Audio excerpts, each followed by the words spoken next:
Halo semuanya, ketemu lagi di video saya di channel Brian Fitter. Di video kali ini saya mau nge-share ke kalian bagaimana penggunaan pivot lebih dalam lagi. Di video sebelumnya saya sudah pernah menjelaskan tentang dasar-dasar pivot. Nah, di video kali ini saya mau nge-share ke kalian lebih dalam lagi, lebih detail lagi bagaimana cara menggunakan pivot. Sebelum kita lanjut, jangan lupa klik subscribe, like, komen, dan share ke teman-teman kalian. Oke, langsung saja kita lanjut ke pembahasan. Jadi pivot table di sini yang ada di Excel adalah salah satu fitur yang sangat keren menurut saya, karena dalam pekerjaan keseharian saya sering menggunakan pivot table ini. Kan kalau atasan kita minta data penjualan atau mungkin data grafik, chart, atau apapun yang berhubungan dengan analisa data, kita bisa segera membuatnya. Oke, langsung saja. Di sini saya punya data penjualan. Data penjualan ini sangat banyak sekali. Kalau kita mau menganalisa sebuah data dan datanya itu sangat banyak, tentu kita akan perlu salah satu fitur yang bisa menganalisa atau bisa memudahkan kita dalam pekerjaan. Di sini saya punya data kurang lebih ada ini hampir 10.000 ya, hampir 10.000 di sini ada. Nah, ini ada 9.996. Nah, data penjualan 2 tahun. Nah, nantinya data ini akan saya linkkan di deskripsi. Kalian bisa download, bisa nonton video sambil latihan atau sambil praktekkan bagaimana cara menggunakan fitur pivot table di sini lebih detail lagi, lebih dalam lagi. Oke, langsung saja. Di sini ada data penjualan yaitu ID produk, ada order date, kode posnya, ada areanya, kemudian ada produk ID-nya, ada kategori produknya, ada subkategori produknya, ada penjualan, ada pembeliannya, dan jumlahnya. Nah, dari data ini kita bisa mengolahnya. Mungkin kita membandingkan bulan yang sama di tahun yang berbeda, atau penjualan yang sama setiap bulan.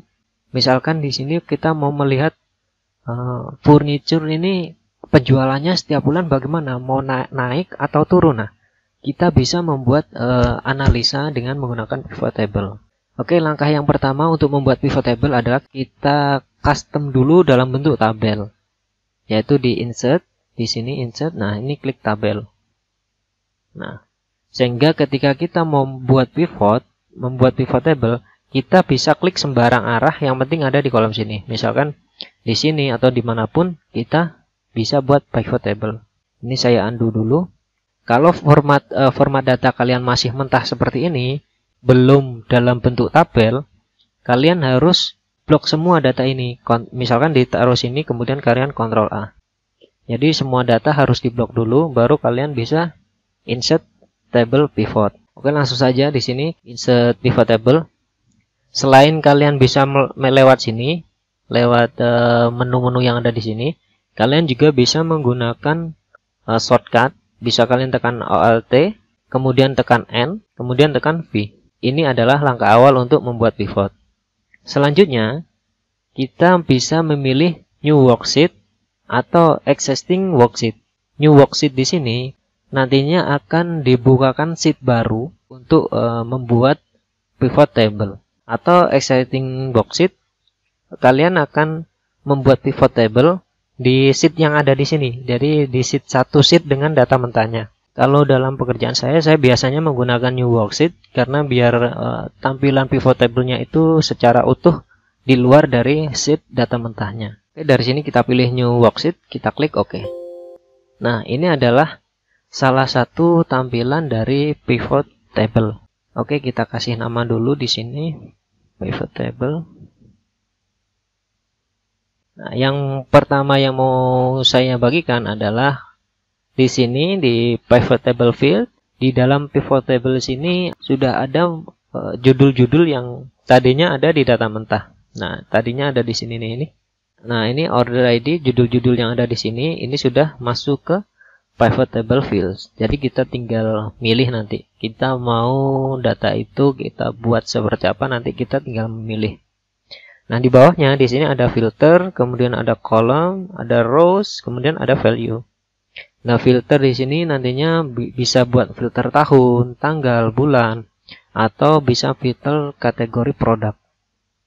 Kemudian ada columns, tergantung kita mau based on datanya seperti apa, tapi itu dalam bentuk kolom. Kemudian di sini ada rows, kemudian ada values. Nah, di values ini dia akan menampilkan angka, jadi angka ataupun nilai yang sudah kita drag ke bawah. Judul-judul ini kita drag ke bawah di sini. Nah, nanti value itu akan menampilkan angka dari data yang sudah kita masukkan di sini. Oke, langsung saja kita coba di sini. Saya misalkan mau membuat data misalkan dari kategori produk di sini. Saya taruh di rows. Di sini sudah muncul ada furniture, ada office supplies, dan ada technology dalam bentuk baris. Kemudian misalkan subkategorinya kalian hold, kemudian kalian drag ke bawah di sini. Nah, di bagian kolom. Nah, dia akan berbentuk memanjang ke kanan. Jadi sesuai dengan baris-baris kolom yang ada. Jadi misalkan di sini ada furniture, nanti penjualannya berapa, nilainya berapa, dia akan masuk ke sini. Nah, kalau misalkan kita subkategori ini kita taruh di rows, dia akan berada di bawahnya. Jadi misalkan furniture sini produknya apa aja sih? Kategori produknya apa aja sih? Nah, di sini ada bookcase, ada chairs, ada furnishing, table, dan lain sebagainya. Jadi fitur ini memang sangat berguna buat saya dalam pekerjaan. Mungkin untuk pekerjaan kalian juga yang belum mengenal pivot, kalian bisa menggunakan fitur ini. Kemudian kalian juga bisa ngefilter. Jadi kan data mentah saya di sini kan ada 2 tahun. Jadi kalau 2 tahun itu cukup banyak sekali transaksinya, ada hampir 10.000 transaksi. Nah, dengan pivot table ini kalian bisa memilah sebuah data atau menganalisis sebuah data tanpa harus melihat keseluruhan transaksi. Misalkan saya mau ngefilter nih, di sini bulannya mau saya filter. Nah, di sini kan ada nih. Di sini ada Januari, nah sampai dengan Desember. Atau mungkin saya mau ngefilter tahunnya misalkan. Di sini kan ada 2020 sampai 2021. Atau mungkin tahunnya kita taruh di kolom. Nah, di sini. Jadi di sini ada furniture penjualannya 2020 berapa, 2021 berapa. Biasanya kalau kayak gini, ini kan bisa membandingkan produk yang sama di bulan yang sama di tahun yang berbeda. Kalian bisa membandingkan pergerakan grafiknya nanti seperti apa. Kemudian kita coba masukkan salesnya, kita coba hold, kemudian kita drag ke bawah di sini ke values. Nah, di sini sudah muncul. Kita coba di sini. Nah, ini kita kasih tanda nah, biar sedikit rapi. Oke, kita. Nah, di sini sudah kelihatan. Misalkan di sini ada 2020 penjualan furniture-nya berapa. Nah, di sini kan ada nih. Ada totalnya ada 3,5 M. Di 2021 ada 3,3 M. Nah, berarti penjualannya ini menurun dari 2000 ke 2001. Penjualan furniture ini menurun. Kayak gitu. Tergantung kalian nanti datanya mau dibuat seperti apa. Oke, misalkan di sini kalian mau merubah kita salesnya kita remove dulu, kemudian nah ini misalkan kalian mau based on-nya quantity. Nah, di sini dia akan ngejumlahin. Oh, bookcase di sini laku 455 di tahun 2020. Kemudian di tahun 2021 dia terjual 444. Nah, ternyata mengalami penurunan dari tahun sebelumnya, dari tahun yang lalu ke tahun yang sekarang mengalami penurunan. Nah, ini sangat keren sekali bagi saya fitur pivot ini yang ada di Excel. Jadi di sini kalian bisa mengatur-atur ini ya. Misalkan kalian subkategorinya mau ditaruh di atas, di bawah. Nah, saya gini, tapi sebaiknya kita menggunakan data itu kan mudah dibaca sama misalkan atasan kita mau data apa, kita bisa memberikan data yang mudah dibaca. Jadi kalian bisa atur-atur di sini sesuai dengan kebutuhan atau permintaan data. Kalian bisa atur di sini di bagian filter kolom, nanti bentuknya akan seperti ini. Jadi kalian nggak perlu susah-susah lagi, misalkan di sini data mentah kalian filter satu-satu atau kalian cari per bulannya, kan sangat ribet sekali. Oke, kita hapus dulu, kita masukkan salesnya. Kalau misalkan kalian mau melihat di bulan yang sama, di sini di tahun yang berbeda tapi transaksi penjualan di bulan yang sama. Kita coba pilih Januari. Di sini akan muncul yang bulan Januari aja. Kita mau membandingkan penjualan di bulan Januari tahun 2020 dengan penjualan di bulan Januari tahun 2021. Nah, kita bisa melihat di sini ada furniture 275, kemudian di tahun 2021 totalnya ada 300. Nah, ternyata mengalami penurunan kayak gitu. Kita bisa mudah sekali untuk membaca sebuah tabel data dengan menggunakan fitur pivot table ini. Kemudian yang ingin saya jelaskan lagi, kita mau meminimize ini daripada biasanya kan kita klik satu-satu nih.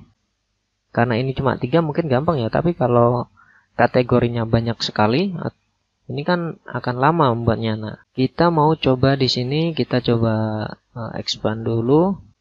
Kita mau meminimize dengan cepat. Nah, caranya mudah sekali. Kalian masuk ke analyze, di sini ada analyze. Nah, kalian pilih collapse.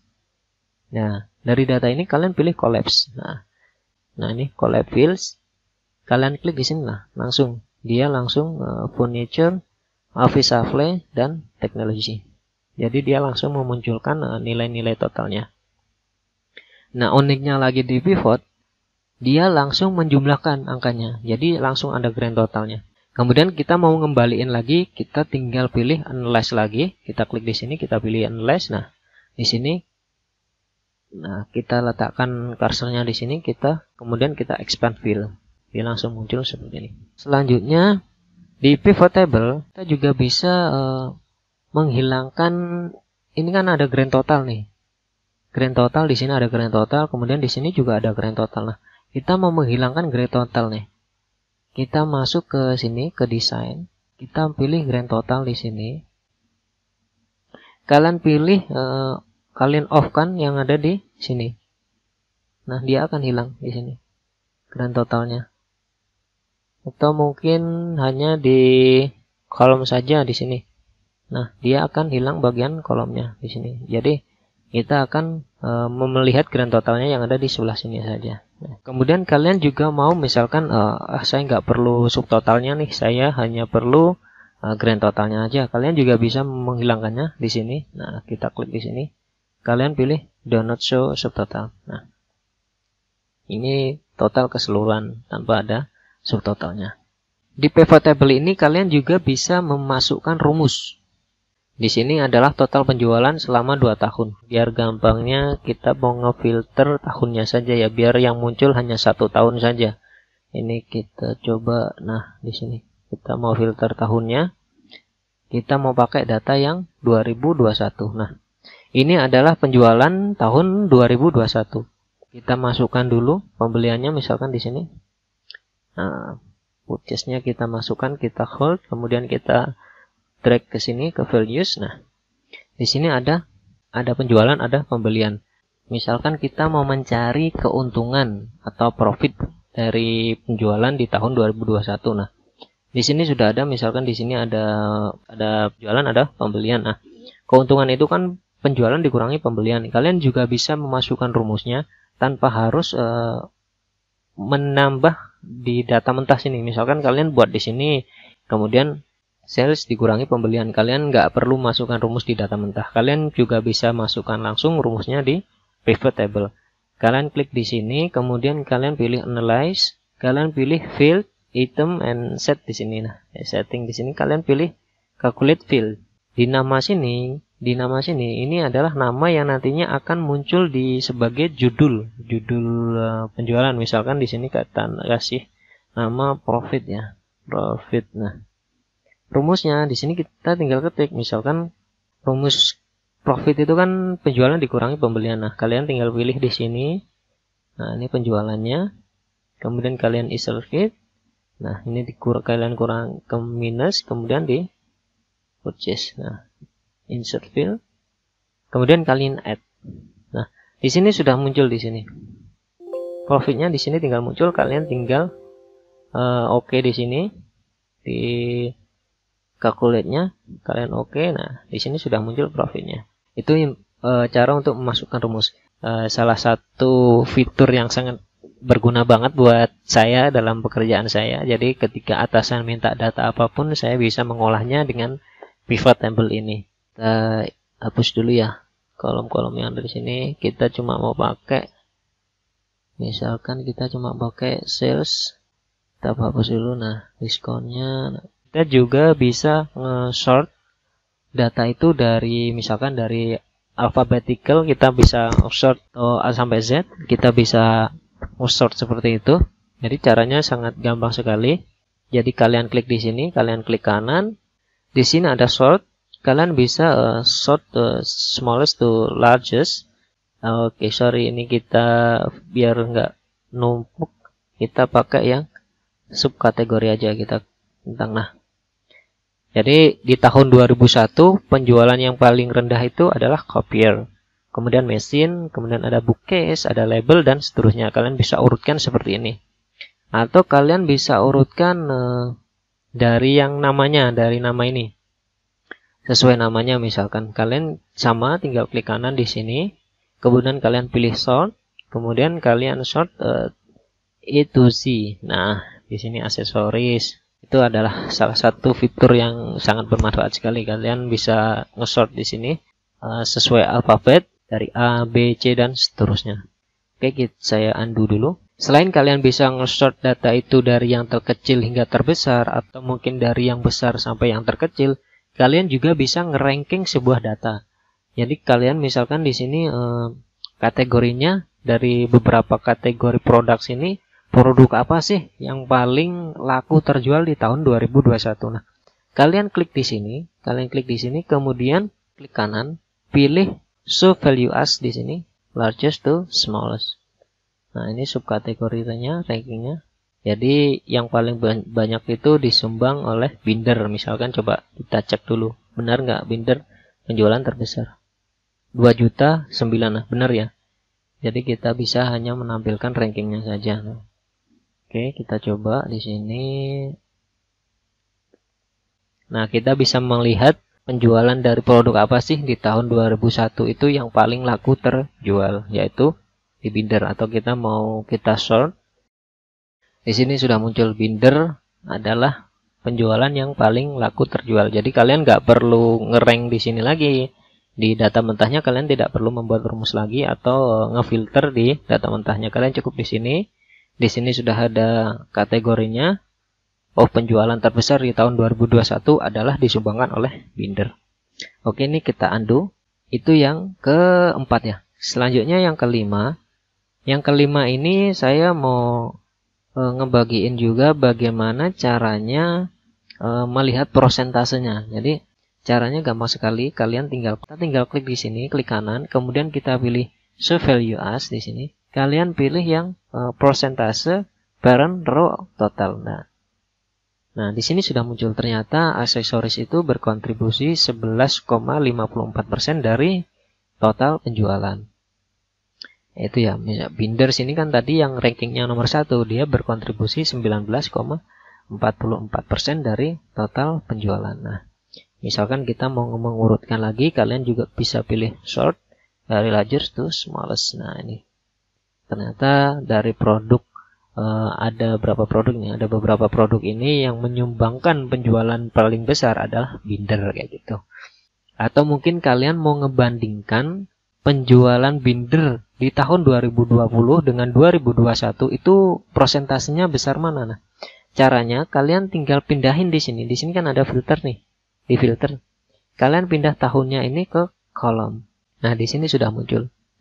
Jadi Binder itu penjualannya menyumbang nomor 2 ya. Kalau dari sini di tahun 2020 itu menyumbang nomor 2. Di sini kan ada 17,98, di sini hanya 17,94.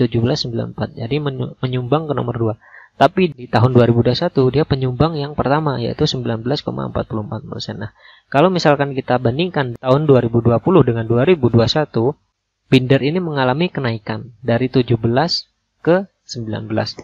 Kemudian paper ini stagnat ya, artinya sama. Jadi di 2020 dia 17, di 2021 dia juga 17.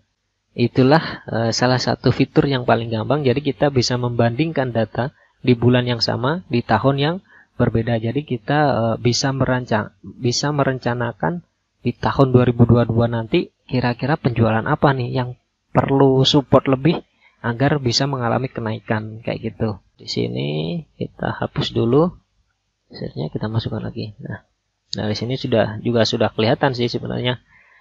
Dari 2020 dia mengalami dari 2020 ke 2021 dia mengalami penurunan penjualan kayak gitu. Selanjutnya saya mau nge-share ke kalian. Kalian bisa drill down atau melihat detailnya. Ini kita coba yang tahun 2001 aja ya. Jadi kita tahunnya taruh ke filter. Nah, ini kita tahun 2021 aja. Kita mau ngelihat detail aksesoris itu seperti apa sih? Kita mau ngedrill down nih. Caranya gampang, kalian tinggal klik di, misalkan aksesoris nih, kalian tinggal klik di sini, kalian klik 2 kali, dia langsung akan muncul seperti ini. Jadi akan muncul tabel baru di sheet baru. Jadi kalian bisa melihat detailnya secara langsung di sheet yang berbeda. Atau mungkin kalian mau melihat binder misalkan, kalian tinggal klik di sini, sama kalian tinggal klik 2 kali, nah dia akan muncul di sheet yang berbeda dan menampilkan hanya penjualan binder saja. Itulah beberapa keuntungan dari kenapa kita harus menguasai pivot table ini. Ketika kita diminta data apapun, kita bisa mengeksplor sebuah data itu dengan gampang sekali itu. Kemudian yang di pivot table ini kita juga bisa membuat chart. Jadi kita mau buat grafik atau apapun kita bisa. Nah, caranya gampang. Kalian klik di sini, kemudian kalian pilih analyze. Di sini kalian pilih, dan di sini ada pivot chart. Kalian tinggal pilih nih, kalian mau data yang apa? Misalkan di sini ada core, ada line, ada pie. Nah, kita coba pilih yang pie di sini. Kita pilih pie. Nah, tampilannya tergantung ya, bisa kayak gini, bisa ini. Nah, kita coba pilih oke. Ini adalah salah satu chartnya dalam bentuk chart pie. Kita coba kasih labelnya di sini biar angka-angkanya di sini muncul, kan ini terlalu banyak ya. Biar lebih gampangnya sih kita coba filter dalam kategori aja ya, biar mudah. Kita coba kategori aja. Nah, oke. Ini maksudnya biar lebih kelihatan rapi gitu. Nah, ada furniture, ada office, ada technology. Nah, kita mau tampilin labelnya. Kalian bisa klik di sini, ditambah sini, kalian bisa tambah data label. Nah, di sini sudah muncul angkanya nih. Kalian tinggal checklist di sini, data labelnya. Di sini sudah muncul. Kalian juga bisa ngefilter misalkan tahun 2020 aja. Nah, ini adalah tahun 2020. Kalian juga bisa di sini merubah tampilan, misalkan ini kita ganti persentase. Kita pilih show value as, kalian pilih persentase. Nah, di sini sudah muncul persentasenya. Oke, ini kita hapus. Kita pilih yang grafik misalkan. Coba kita pilih sama pivot table chart. Kalian pilih misalkan di sini ada grafik batang nih. Nah, kalian tinggal pilih mau yang seperti apa grafiknya. Kita oke di sini. Nah, ini sudah muncul. Di sini sesuai angka. Jadi misalkan di sini aksesoris penjualannya sekitar 1,5 M dari total penjualan selama 2021. Kemudian selanjutnya saya hapus dulu. Nah, saya mau memberikan tabel juga yang di pivot table. Nah, selain dari pivot chart tadi, kalian juga bisa nge-slicer. Jadi nge-slicer itu misalkan kita nggak perlu ngefilter satu-satu ya. Coba kita langsung jadi kalian letakkan kursornya di ini pivot table-nya, pilih analyze lagi. Nah, di sini ada insert slicer. Kalian pilih di sini. Kalian mau nge-slash yang mana nih? Misalkan di sini ada tahun, kemudian ada bulan. Oke, kita coba yang hari. Nah, dia akan muncul seperti ini. Oke, kita rapikan dulu. Kalau saya biasanya dalam pekerjaan saya ini saya buat dashboard seperti ini. Jadi kalau misalkan kita mau ngelihat data penjualan, misalkan kita mau melihat di 2021 kita mau melihat penjualan di bulan Januari. Nah, kita klik di sini. Di sini muncul penjualan Januari aja. Atau penjualan Februari. Nah, di sini kita muncul penjualan Februari aja. Itulah keunikan dari fitur ini, menurut saya sangat keren sekali fitur ini. Jadi bisa membuat kita lebih mudah untuk menganalisa sebuah data. Biasanya slicer ini saya buat tersendiri, saya buat sheet tersendiri. Jadi khusus untuk membuat slicer, saya buatkan dashboard di situ. Jadi kalau misalkan ada permintaan 2021, penjualannya di bulan Agustus berapa, kita tinggal masuk ke sini. Di slicer ini kalian juga bisa, misalkan kalian mau pilih Januari sama Februari, kalian tinggal pilih shift, kalian tekan shiftnya, kalian pilih Januari Februari. Nah gini, kalian bisa klik satu-satu. Itu cara yang pertama. Cara yang kedua, kalian di sini multi select-nya di sini kalian aktifkan. Nah kalian tinggal pilih. Nah kalian tanpa perlu megang shift lagi. Kemudian kalau misalkan kalian mau mengaktifkan semua, kalian tinggal pilih yang ada di sini, clear filter di sini. Nah, di sini aktif semua. Dari Januari sampai Desember aktif semua. Begitupun juga yang di tahun sini, kalian tinggal pilih di sini, dia aktif semua selama 2 tahun. Tampilan slicer ini juga bisa kalian rubah-rubah. Nah, di sini ngerubahnya. Misalkan kayak gini, jadi berubah semua tampilannya. Pivot ini, fitur pivot ini sangat keren menurut saya. Jadi semua data bisa diolah dari sini. Kita juga bisa memasukkan rumusnya. Mungkin di video berikutnya saya akan membahas lebih detail lagi bagaimana cara memasukkan rumus if, rumus-rumus logical ke dalam pivot table. Oke, ini kita hapus dulu ya. Ini kita hapus dulu biar agak lega nih. Nah, kalian juga bisa ngerata-rata nilai penjualan ini selama 1 tahun. Kalian tinggal di values ini, values, kalian pilih sini value fill setting. Nah, kalian tinggal pilih di sini. Misalkan mau ngerata-rata, kalian pilih average atau nilai maksimalnya atau nilai minimalnya. Dan kita coba yang rata-rata, kita pilih average. Dia akan langsung merata-rata penjualan selama 1 tahun di tahun 2021. Oke, kita balikan ke jumlah, ke sums. Selanjutnya saya mau ke sini, tampilan pivot table. Tampilan sini kalian juga bisa merubahnya nih. Tampilan ini kan ke bawah kan banyak nih, daripada kalian scroll sini kan banyak, kalian bisa merubahnya di sini di choose fill. Nah, ini kalian bisa fill sectionnya kalian bisa rubah. Nah, bisa sini. Jadi judulnya ada di sebelah kiri di sini. Kalian tidak perlu nge-scroll lagi, kalian tinggal geser-geser aja ke sini, ke filternya atau ke rows-nya atau ke kolomnya. Ini tampilannya. Kalian bisa pilih-pilih di sini multi select atau nah, pilih yang seperti ini. Tergantung kalian lebih enak yang mana nih melihat judul ini. Selain itu kalian juga bisa di sini kan by defaultnya dia sesuai dengan data mentahnya. Jadi kalau misalkan di sini pertama adalah order ID, di sini di pivot table-nya, di sini pivot table field-nya dia juga ngikutin order ID dulu. Nah, kalian bisa mengurutkan sesuai alfabet. Kalian tinggal sort di sini field. Nah, di sini kalian tinggal sort. Nah, dia udah sesuai alfabet. Misalkan area A, area 2. Nah, dia akan mengurutkan sesuai alfabet, tidak lagi sesuai data mentah yang ada di sini. Kemudian yang selanjutnya ini kita coba. Nah, kemudian yang selanjutnya, kalau misalkan data ininya banyak, biasanya kan loadnya itu kan banyak sekali ya, loadingnya lama sekali, biasa saja not responding kayak gitu. Nah, kalian bisa mengatasinya dengan cara seperti ini. Ini kita hapus dulu. Kalau misalkan datanya banyak, mungkin dia akan not responding atau tidak respon, itu lama, respon yang lama, akhirnya nge-close sendiri. Kalian bisa mengatasinya dengan cara kalian centang di sini, checklist di sini. Nah, kalian tinggal geser-geser nih, tinggal tarik. Misalkan kalian mau subkategori di sini. Kemudian ada kuantitinya, kemudian ada salesnya di sini. Nah, kalian mau tarik di sini. Nah, ini dia tidak akan ngupdate otomatis. Nah, caranya gimana? Nah, kalian tinggal pilih update di sini. Nah, dia akan muncul seperti ini, langsung muncul.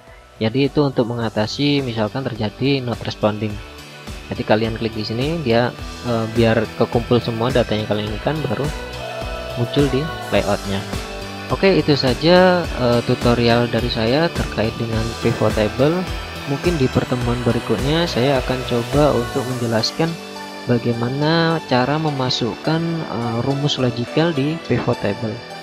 Nah, nantikan terus video tutorial dari saya. Terima kasih sudah mau menonton. Jangan lupa klik subscribe, like, komen, dan share ke teman-teman kalian. Oke, cukup sekian. Terima kasih. Bye-bye.